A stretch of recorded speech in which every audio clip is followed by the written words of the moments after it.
Jadi kalau kalian pakai seperti itu aku suka. Kamu ikut saya ya. Itu ada yang pakai kuning. Suka? Aku lebih cantik.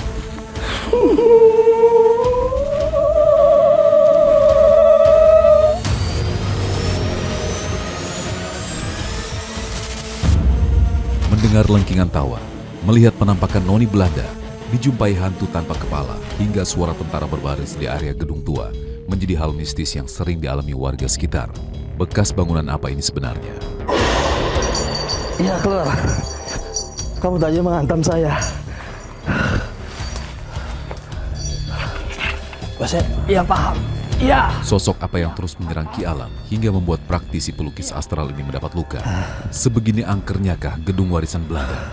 Malam ini, tim Misteri Dunia akan mengungkap dan membuktikannya secara langsung.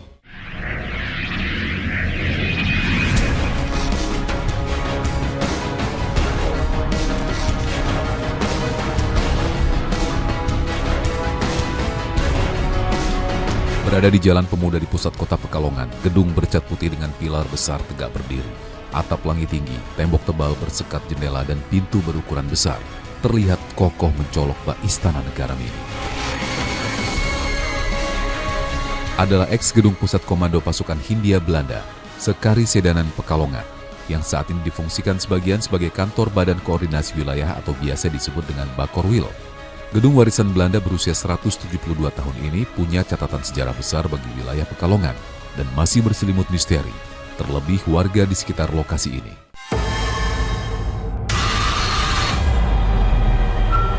Tidak bermaksud mengusik, apalagi menantang keberadaan mereka. Hanya sekedar ingin membuktikan dan mengungkap misteri yang terpendam. Tim Misteri Dunia bersama Ki Alam diberi izin untuk menelusuri bangunan tua ini.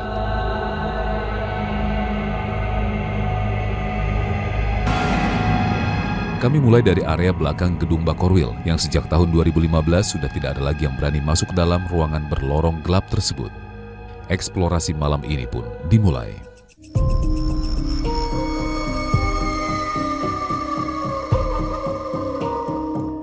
Malam ini saya berada di Pekalongan, tepatnya ada di gedung Bakorwil yang usianya sudah 172 tahun. Dan konon di tempat ini sangat angker dan banyak misteri-misteri yang belum terungkap. Ada suara nangis di belakang.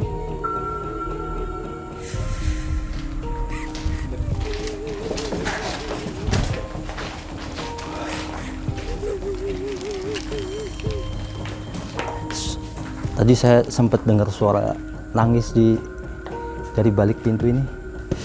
Kita coba masuk. Astagfirullahaladzim.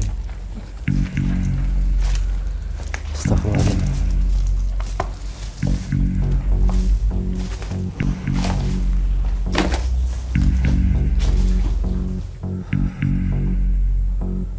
Astagfirullahaladzim.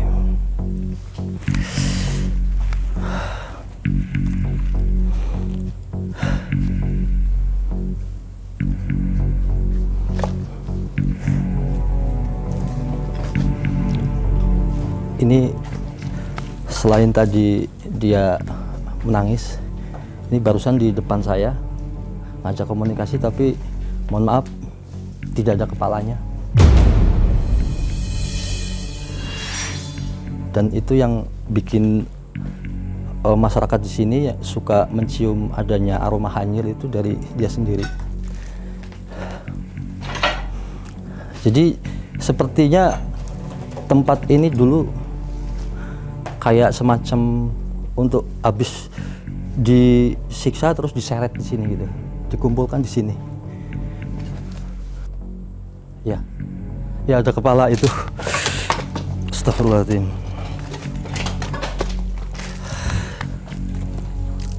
Astagfirullahaladzim.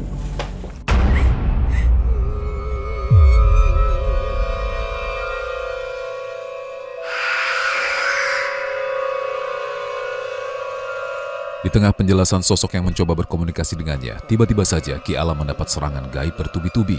Pertanda ada apa ini? Ruang yang astagfirullahaladzim. Aduh.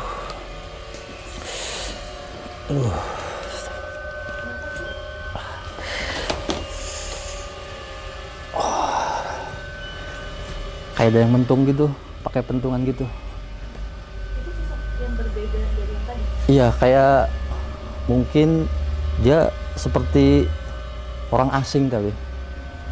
Jadi kayaknya nggak boleh diungkap gitu ya. Kalau ada kejadian yang mungkin menyedihkan atau mungkin tragis gitu.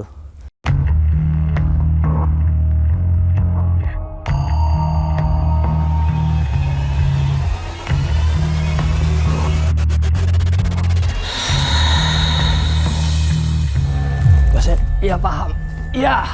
Iya paham. Iya. Astagfirullah.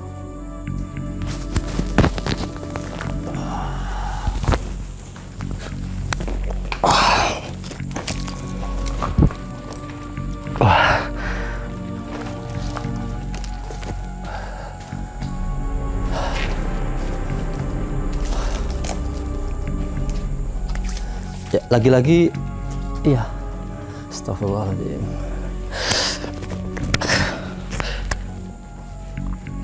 Saya sempat dicekek. Ya itu kayaknya nggak mau diungkap gitu. Ada peristiwa apa di sini gitu. Sosok makhluk tak kasat mata seperti anak kecil berlari sekelebat mencuri perhatian Ki Alam. Merasa ada pesan yang hendak disampaikan, kami pun bergegas pindah mengejar ke sebuah ruangan lebih dalam. Ruangan penuh semak belukar dengan pohon besar sebagai sentral magis semakin menambah cekam dalam penelusuran malam ini. Lantas, ada informasi apa yang didapat Ki Alam? Ada teriakan-teriakan anak kecil. Nggak tahu nih anak kecil ini dia merasa terganggu atau justru pengen menunjukkan dirinya bahwa mereka ada di sini. Nah, sempat tadi pas pertama masuk, si anak kecil itu keluar dari ruangan ini. Ini tempat bermain. Ya Allah, merinding banget aku nih.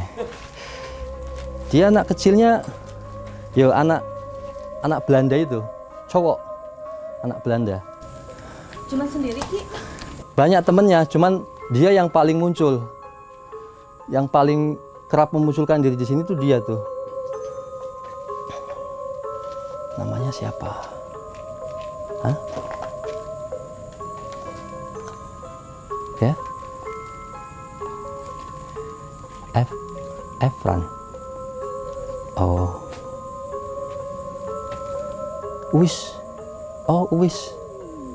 Ora popo. Oh, iya. Si ibu. Oh, niku, nggih. Oh, iya. Tahun piro? 18. Ya Allah.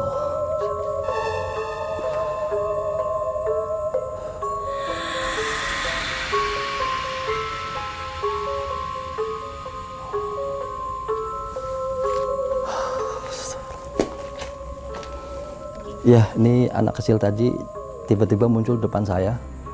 Terus ngomongnya kayak campur Jawa gitu ya. Jadi saya masih paham.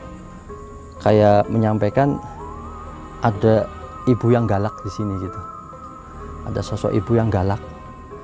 Cuman dia nggak sebut namanya, nggak berani gitu. Dia menggeleng kepala.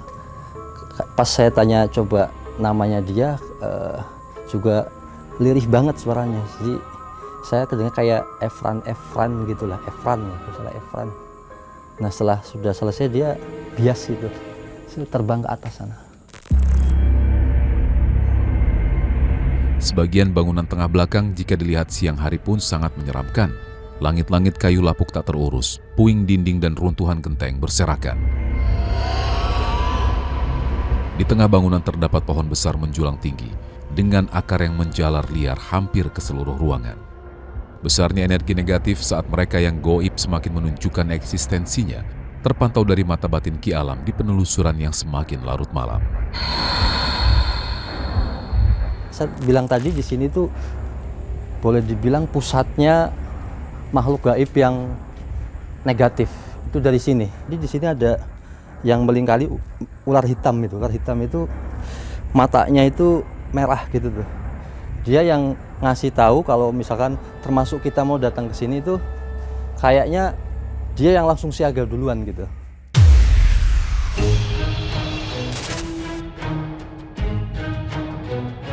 Deretan mitos juga menyelimuti di gedung 1850.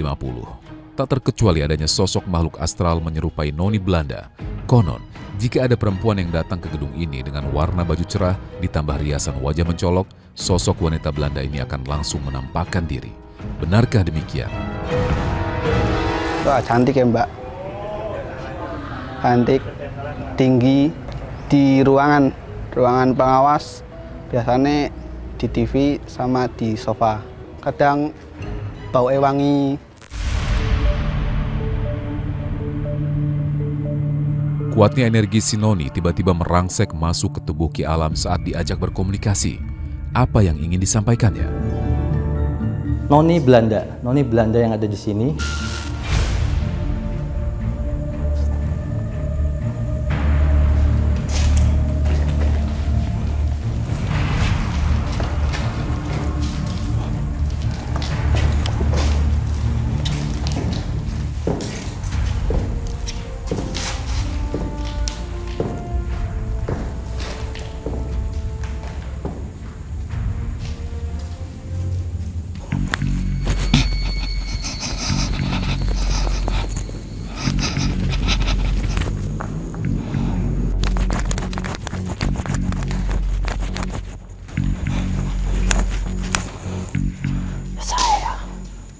Saya menunggu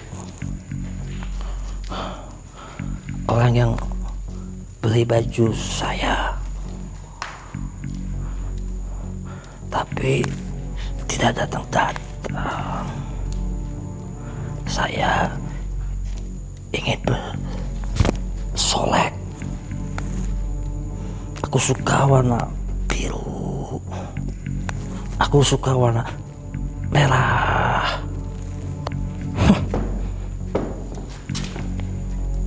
Tapi tidak datang-datang.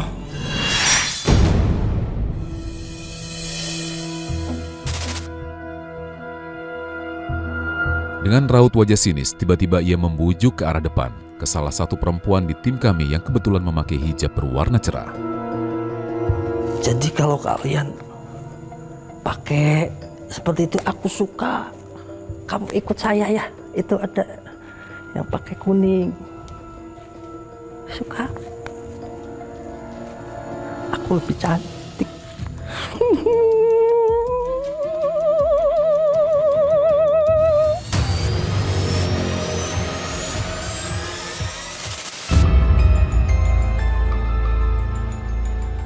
Banyak kisah yang diceritakan Noni kepada tim Misteri Dunia, termasuk banyaknya mitos yang berkembang dari mulut ke mulut yang tak sesuai fakta. Untuk itu, sang Noni ingin kami meluruskan cerita yang sebenarnya. Ya, tadi saya ngerasa tiba-tiba dia ada di belakang saya, menarik saya, dan saya mengizinkan untuk dia meminjam saya sejenak gitu, untuk menyampaikan sebenarnya ada apa. Itu sebenarnya bukan mitos, dan itu hanya kesukaan dia pada waktu itu, cuman tidak terpenuhi. Masih muda, kalau di usia kita mungkin sekitar 20-an, 21 ya, masih remaja gitu. Cantik, cuman matanya karena sudah menjadi makhluk astral, dia tatapan matanya tuh dingin, kayak mengincar sesuatu. Cuman sebenarnya nggak berdampak sampai orang itu menjadi terluka, sebenarnya enggak. Cuman ini kesukaan si Noni yang di sini kayak dipakai sama orang gitu lah, gitu aja gitu. Satu persatu kisah dan misteri kelam mulai terkuak, saatnya memvisualisasikan ke dalam lukisan. Seperti apa wujud mereka dan apa yang terjadi dengan Ki Alam saat proses melukis berlangsung. Jangan kemana-mana, Misteri Dunia akan segera kembali memberikan jawabannya.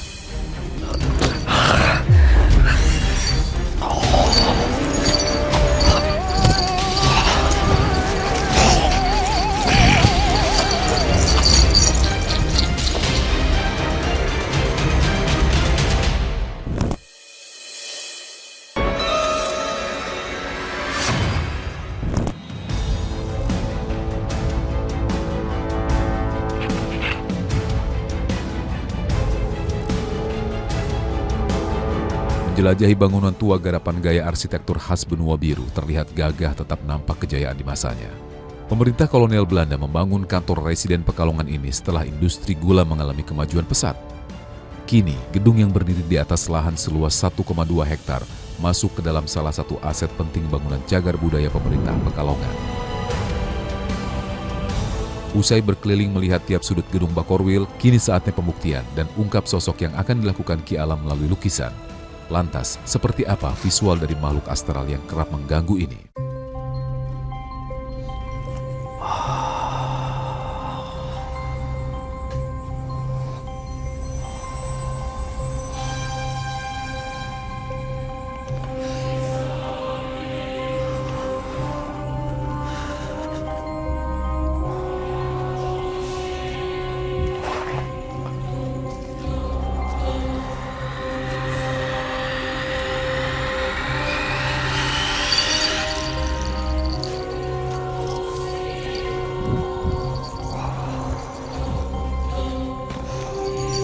Sesaat proses lukis berlangsung, Ki Alam seperti terhipnotis energi gaib.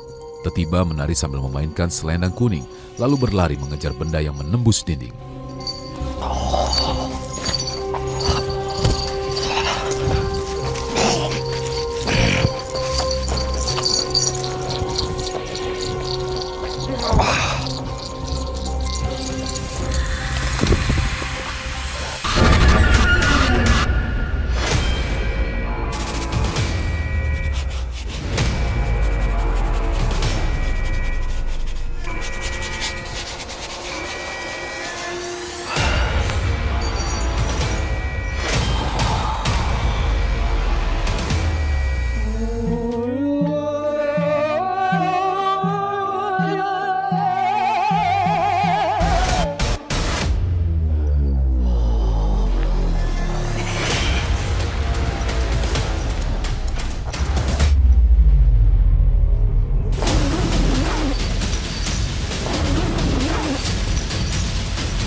Kalau mau ngasih aja, saya nggak bisa ngambil. Kalau mau ngasih aja, tunjukkan.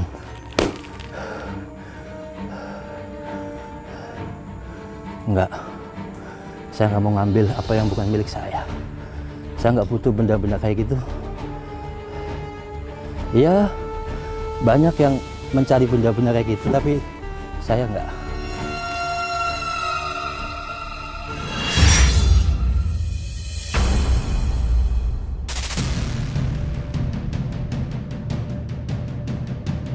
Lagi-lagi, kuatnya serangan gaib kali ini membuat Ki Alam akhirnya kewalahan, meminta bantuan untuk melepaskan benda yang menancap di tubuhnya. Raut kesakitan pun tergurat jelas di wajahnya, dan ini bukan rekayasa.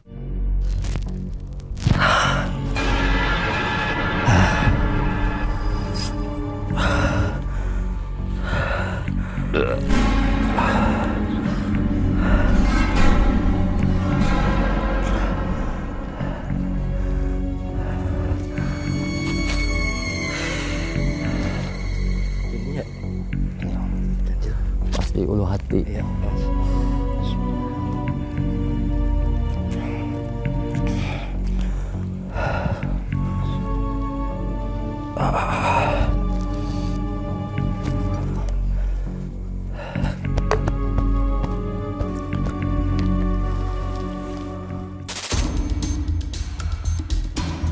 Lamanya bangunan tidak dibersihkan dan dipergunakan sebagaimana mestinya.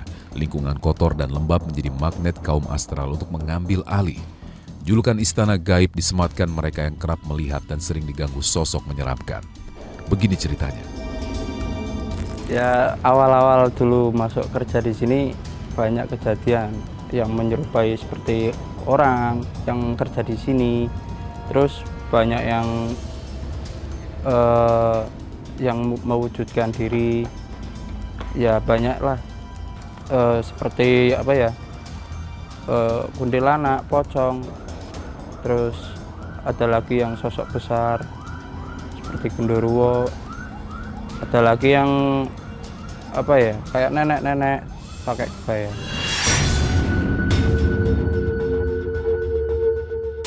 Yang paling menarik dikunci di dalam, tapi nggak tahu sama siapa. Yang jelas waktu itu saya sendirian, tiba-tiba dikunciin, terus lewat depan masuk, kok nggak ada orang.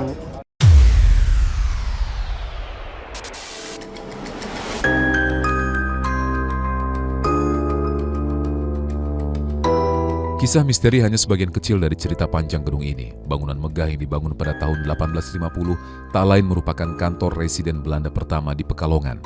Semua wilayah berplat G masuk dalam zona ini.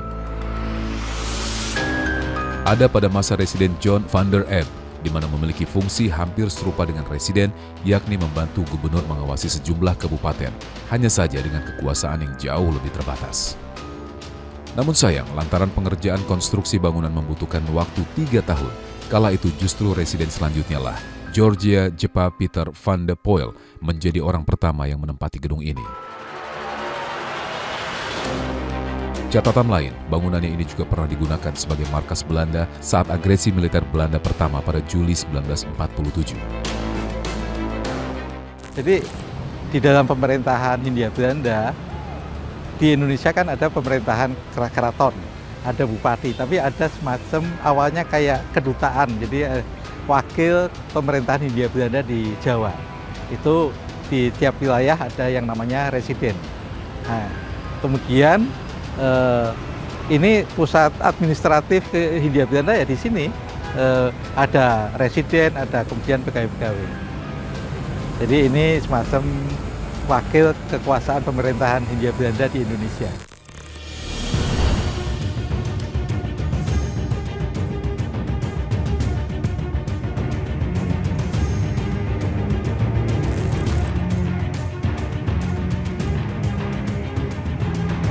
Gedung ini sempat mengalami pemugaran perbaikan dan kembali diresmikan oleh pembantu Gubernur Jawa Tengah pada Januari 1997.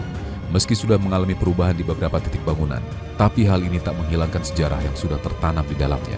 Salah satunya Presiden Soekarno yang pernah berpidato membangkitkan semangat perjuangan masyarakat Pekalongan. Revolusi Indonesia ini bukan revolusi Soekarno, tetapi revolusi daripada seluruh rakyat Indonesia, dari Sabang sampai Merauke. Tak berhenti sampai di situ, gedung ini menjadi saksi bisu lokasi perundingan warga Pekalongan melawan tentara Belanda pada 3 Oktober 1945. Dan di gedung ini jualah saksi bisu tumpah darah dan memakan banyak korban jiwa para pribumi dan juga tentara Jepang kala itu.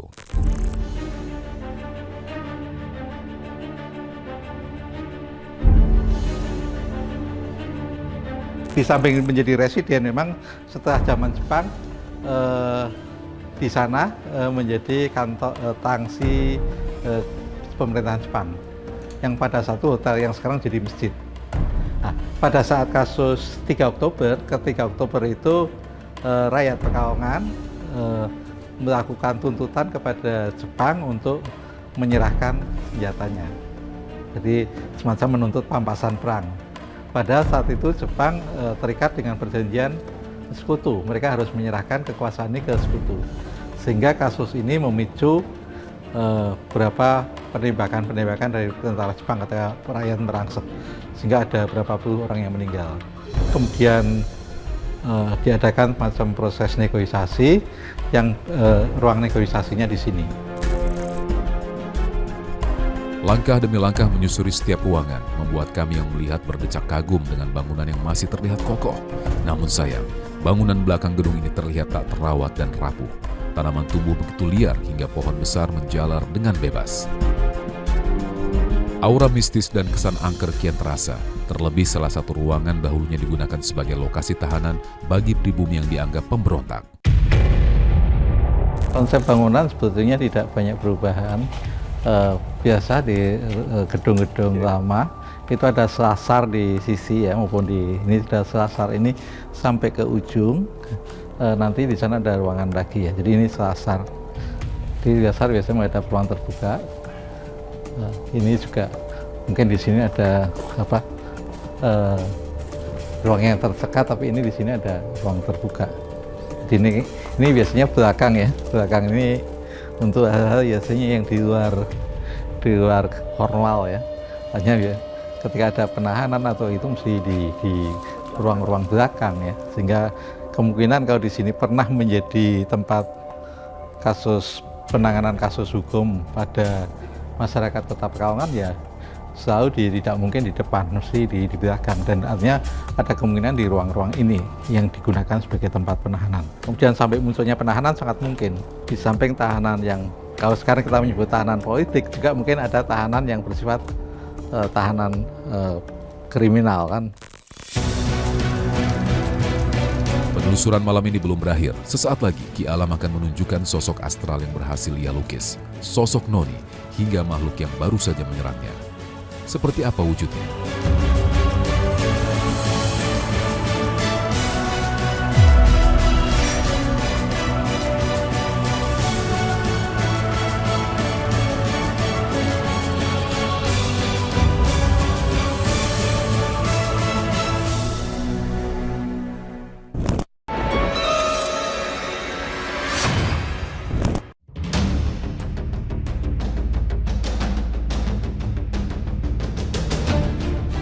Sejatinya, makhluk astral yang memang senang menghuni bangunan terbengkalai, begitu juga dengan bangunan Bakorwil ini, yang di beberapa sisi justru menjadi lokasi favorit dan terdapat kerajaan gaib dengan energi yang begitu besar.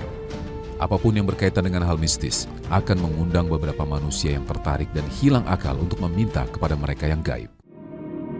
Di sini saya lebih banyak menangkap sisi negatif karena ada di salah satu lokasi yang memang sangat, boleh dikatakan satu lokasi itu sangat angker, dan di sini penghuninya juga makhluk-makhluk yang sudah berupa siluman, bukan lagi makhluk-makhluk yang biasa kita lihat di tempat-tempat lain. Jadi energinya sangat besar, panas, dan tadi sempat saya ada benturan, sakit banget di ulu hati saya ini, di dada. Itu kayak ada nancep sebuah benda, dan saya lihat seperti kayak tanduk. Mungkin makhluk ini satu ini tanduknya patah sebenarnya. Perwujudan anak-anak banyak berkeliaran, cuman satu yang paling wujudnya sangat kelihatan ini, yang tadi saya sebut Evelyn itu ya. Dia bajunya kayak baju zaman dulu, kerah putih aja gitu. Dan inilah sosok Noni Belanda yang kerap menampakkan wujud cantiknya kepada warga sekitar. Yang tadi saya bilang ada Ibu Galak. Ibu Galak itu ternyata sosok wanita yang berbusana kuning gitu, kuningnya ya kayak gitu ya, agak-agak muda gitu. Cuma kalau dilihat di dimensi mereka itu dia seperti bias cahaya aja gitu. Dan saya sempat komunikasi, dia panggilannya Carol. Panjangnya itu Caroline gitu. Si Carol ini bukan untuk mengganggu, tetapi dia itu suka ketika ngelihat orang yang banyak warna gitu, karena yang pertama saya bilang tadi dia suka bermake up gitu. Ada suara, dengar nggak sih? Tuh.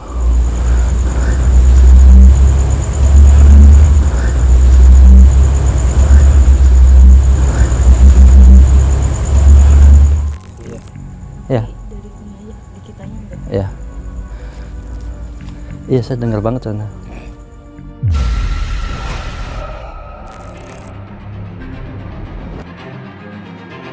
Meski diselimuti berbagai kisah mistis, serta beberapa bangunannya terlihat sudah terbengkalai dan tak dirawat, namun hal ini menjadi teguran untuk kita sebagai warga Indonesia agar lebih peduli dan merawat bangunan bersejarah, terlebih berstatus cagar budaya. Jangan hanya menjadikan lokasi-lokasi yang kental akan kisah kelamnya dengan menjadikan objek untuk meminta kepada mereka yang tak terlihat. Ada beberapa orang yang memanfaatkan lokasi ini karena memang sangat potensial untuk mengangkat sebuah benda-benda yang memang terkubur di sini ada gitulah. Jadi menurut saya sih karena ini lokasi ini sangat bagus, peninggalan nenek moyang leluhur kita yang harusnya kita lestarikan gitulah.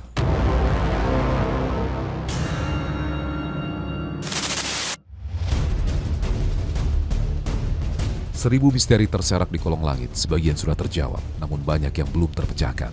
Misteri dunia akan terus menyingkapnya. Sampai berjumpa di episode spesial selanjutnya. Selamat malam.